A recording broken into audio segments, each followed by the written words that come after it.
The next speaker is Kevin Spring. Good evening, Mr. Spring.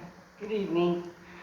I come to you as a resident of Cathedral City, and uniquely, maybe I hope to not come off as I'm playing both sides of the coin here. I am in the cannabis industry. I'm not a cultivator, I'm a distributor. My business is in Palm Springs, but I have moved to Cathedral City, and in fact, I'm the one that Mr. Firestein said was in the queue, making it in by 4:30 from the CUP. Uniquely, I'm taking a building that was a cultivation, and then I'll be using my distribution business there, so it's not so odor intrusive.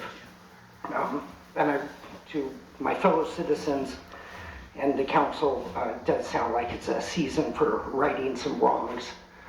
I'm a distributor. That puts me in touch with everybody in the industry, all cultivators, all brands, all manufacturers, all dispensaries, and this idea of putting such a large cultivation in the middle of residence, it's be a tough one to overcome. And the smell of cannabis has been an issue for decades. People trying to hide it to their best ability, very difficult. So I pray and trust that there will be no health issues just from the odor of the plant growing. But again, you know, you've got some challenges ahead, and I wish everybody well on that.